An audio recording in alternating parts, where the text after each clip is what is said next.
ဓာတ်ပုံရိုက်ကူးသူတွေအနေနဲ့ဒီလိုပြဿနာမျိုးကိုကြုံမှုကြပါသလားဓာတ်ပုံရိုက်လိုက်တဲ့အခါမှာ highlight အရန်များပြီးနောက်ကအရန်လင်းသွားတာရှေ့က subject ကမှောင်ကျသွားတာเนาะမှောင်ကျပြီးတော့ဘာမှမမြင်ရတော့တဲ့အခြေအနေမျိုးဖြစ်တာကိုကြုံမှုကြပါသလားဒီလိုဖြစ်တဲ့အခါမှာကျွန်တော်တို့က exposure bracketing technique ကိုအသုံးပြုပြီးတော့ရိုက်ကူးလို့ရပါတယ်ဒီတော့ exposure bracketing technique ဆိုတာဘာပါလဲ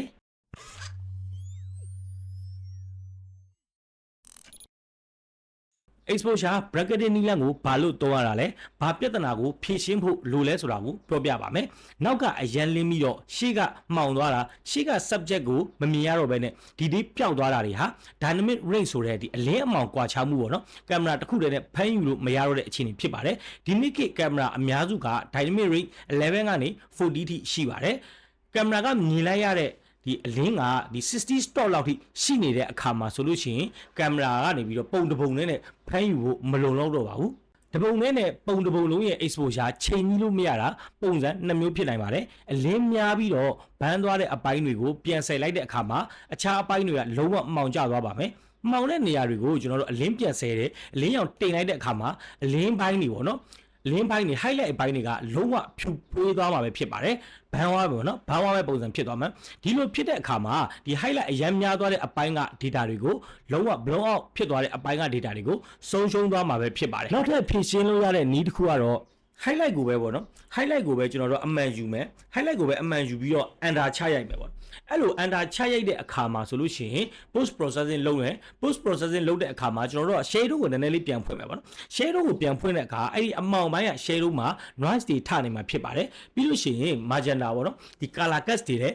းဝင်နေမှာပဲဖြစ်ပါတယ်ဒီလိုဖြစ်နေတဲ့ဟာတွေကိုဘယ်လိုဖြည့်ရှင်းမလဲဆိုတော့ကျွန်တော်တို့ကမြင်ကွင်းတစ်ခုကိုပုံ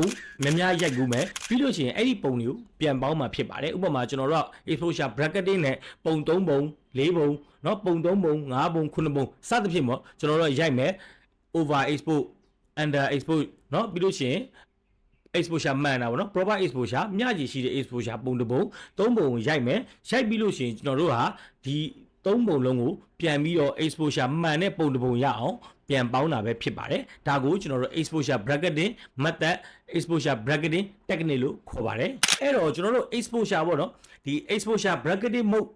ကဘလို့လွတ်လို့လဲဆိုတော့ဘလို့ပြန်ပေါင်းလဲဆိုတော့ဒီအမောင်ဆုံးပေါ့နော်ဒီ under ဖြစ်နေတဲ့နေရာက under ဖြစ်နေတဲ့နေရ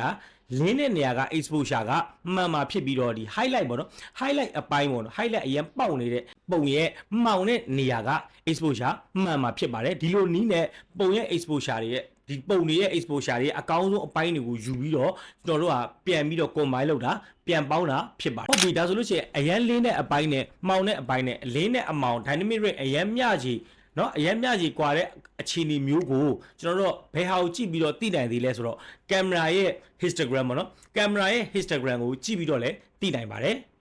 ကျွန်တော်တို့ကင်မရာမှာကြည့်လိုက်လို့မြင်ကွင်းတစ်ခုရဲ့ပေါ့နော်ဒီဘယ်ဘက်အချမ်း Instagram ရဲ့ဘယ်ဘက်အချမ်းအရင်ကတ်နေပြီညာဘက်အချမ်းပေါ့နော်အလင်းမှာ highlight ပေါ့နော်အရင်ကတ်နေပြီဆိုလို့ရှိရင်ဒီအခြေအနေကို exposure bracketing နည်းလမ်းကိုသုံးလို့ရပါတယ်ဥပမာဒီအိမ်တွေဟိုတယ်တွေကိုရိုက်တယ်ဆိုလို့ရှိရင်ပို့ပြီးသိတာမှာနော်ကျွန်တော်တို့အိမ်အတွင်းပိုင်းကိုရိုက်နေတဲ့အခါမှာအပြင်က highlight အရင်များတယ်နော် highlight ကိုအမှန်ယူမယ်ဆိုလို့ရှိရင်လည်းအိမ်ရဲ့အတွင်းတွေကမှောင်သွားမယ်ပေါ့နော်အဲ့ဒီအခါမှာကျွန်တော်တို့တွေကဟိုတယ်တွေဘာတွေရိုက်တဲ့အခါမှာပုံကို2ပုံ3ပုံပေါ့နော် exposure bracketing နည်းလမ်းကိုသုံးပြီးတော့ရိုက်ကူးကြပါတယ်အဲ့တော့ exposure bracketing mode ရိုက်ဖို့အတွက်ဘာတွေလိုအပ်လဲ tripod လိုအပ်ပါတယ်ဘာကြောင့် tripod လိုအပ်တာလဲဆိုတော့တချို့အရာတွေကိုကျွန်တော်တို့မှောင်နေတဲ့နေရာတွေကိုနည်းနည်းလေး shutter speed ကို short ပြီးတော့ရိုက်ရတာရှိသလို long exposure ပုံစံမျိုးလေးရိုက်ရတာရှိပါတယ်ဒါကြောင့်မလို့ဒီ exposure bracketing mode ရိုက်မယ်ဆိုလို့ရှိရင် tripod လိုတာပဲဖြစ်ပါတယ် tripod နဲ့ရိုက်ရင်ပိုကောင်းတာပဲဖြစ်ပါတယ် exposure bracketing mode ရိုက်တဲ့အခါမှာဘယ် mode ကိုအသုံးပြုပြီးတော့ရိုက်ကူးတာအကောင်းဆုံးဖြစ်မလဲဆိုတော့ manual mode ကိုသုံးပြီးတော့ရိုက်ကူးတာအကောင်းဆုံးဖြစ်ပါတယ်။ဘာကြောင့်လဲဆိုတော့ကျွန်တော်တို့ကဒီ depth of field တွေပေါ့နော်။ဒီ aperture တွေဒီ depth of field တွေကိုတူညီခြင်းလို့ပဲဖြစ်ပါတယ်။ပြီးလို့ရှိရင်ကျွန်တော်တို့ tripod ထားရတဲ့အတွက် shutter speed ကလည်းတိတ်ပြီးတော့ view size တော့မလိုဘူးပေါ့နော်။ shutter speed short ရိုက်ရလို့ရှိရင် tripod ထားလာလို့ရှိရင်တိတ်ပြီးတော့ view size မလိုဘူးเนาะအဲ့တော့ကျွန်တော်တို့က manual mode မှာထားပြီးတော့ရိုက်တာအကောင်းဆုံးဖြစ်ပါတယ် exposure bracketing mode နဲ့ရိုက်တော့မယ်ဆိုလို့ရှိရင်ပထမအဦးဆုံး proper exposure မှန်နဲ့ပေါ့နော် exposure မှန်တဲ့ပုံတစ်ပုံကိုအရင်ရိုက်လိုက်ပါပြီးလို့ရှိရင်ကျွန်တော်တို့ exposure bracketing ဖွင့်ပါမယ် exposure bracketing ထဲကိုသွားမယ်เนาะ exposure compensation AEB လို့ခေါ်ပါတယ် AEB setting ကိုသွားပါမယ်AEB ဆိုတာ automatic exposure bracketing ကို ခေါ်တာပဲဖြစ်ပါတယ်အဲ့တော့ကျွန်တော်တို့ exposure bracket တွေမှာ number of bracket ပေါ့နော်အဲ့ဒါဘယ်နှပုံရွေးမှာလဲဆိုကျွန်တော်တို့ပုံရွေးလို့ရပါတယ်ဥပမာ3ပုံရွေးမှာလား5ပုံရွေးမှာလား9ပုံရွေးမှာလားเนาะဒါမျိုးရွေးလို့ရတယ်ပေါ့နော်ပြီးရင်တော့ကျွန်တော်တို့ကတိုင်မာကိုဖွင့်ပါမယ်တိုင်မာကိုပေါ့နော်ကိုကဥပမာ20စက္ကန့်လောက်ဖြစ်ဖြစ်5စက္ကန့်လောက်ဖြစ်ဖြစ်ထားပါမယ်ဘာကြောင့်တိုင်မာနဲ့ရိုက်တာလဲဆိုတော့ကျွန်တော်တို့က Facebook မှာတင်ထားတယ် Facebook မှာတင်ထားပြီးတော့ကျွန်တော်တို့ long exposure ပုံစံမျိုးခါလီရရင်ရိုက်ဖြစ်တယ်လေနည်းနည်းလေးချက်တာကို short ထားတဲ့အတွက်ကြောင့်မလို့ long exposure ပုံစံမျိုးကိုတွားရိုက်မယ်ဆိုလို့ရှိရင်ကင်မရာနည်းနည်းလေးလှုပ်သွားရင်ပုံကရှက်မဖြစ်မှာဆိုလို့ကျွန်တော်တို့တွေက tripod နဲ့ရိုက်မယ်ပြီးလို့ရှိရင်တိုင်မာထားပြီးတော့ရိုက်ကူမှဖြစ်ပါတယ်အဲ့တော့ကျွန်တော်တို့ကတိုင်မာကိုပထမဆုံး proper exposure ရပြီးတာအဲ့ exposure နဲ့ပဲရိုက်မယ်ပေါ့နော်အဲ့ဒီအခါမှာကင်မရာကနေပြီးတော့ proper exposure တစ်ပုံover တပုံเนาะ under တပုံ3ပုံထုတ်ပြီးမှဖြစ်ပါတယ်ပြီးလို့ရှိရင်တော့ကျွန်တော်တို့ကဒီ3ပုံကို Photoshop မှာပြန်ပြီးတော့ blend လုပ်ရမှာဖြစ်ပါတယ်အဲ့ဒီအခါကျွန်တော်တို့ exposure မှန်တဲ့ပုံတစ်ပုံကိုရမှာပဲဖြစ်ပါတယ်အဲ့ဒီတော့ကျွန်တော်တို့ပုံ3ပုံရပြီဆိုလို့ရှိရင် exposure เนาะ exposure ပုံ3ပုံပေါ့เนาะဒီ under over proper exposure 3ပုံရပြီဆို normal exposure correct exposure 3ပုံရပြီဆိုလို့ရှိရင်ကျွန်တော်တို့က Photoshop ထဲမှာဝင်ပြီးတော့တွားပြီးတော့ပေါင်းအောင်မှာဖြစ်ပါတယ်အဲ့တော့ကျွန်တော်တို့က Photoshop မှာသူ့ဘာသူ auto လုပ်ပြီးတဲ့ HDR setting လည်းရှိပါတယ်အဲ့လို HDR setting နဲ့လည်းကျွန်တော်တို့ဒီပုံပေါင်းလို့ရတယ်ပေါ့နော်ဒါပေမဲ့ကိုယ့်အကူ manual လုပ်တာတော့ပို့ပြီးတော့ပုံကပို့ပြီးတော့ကောင်းတယ်ပေါ့နော်အဲ့တော့ကျွန်တော်တို့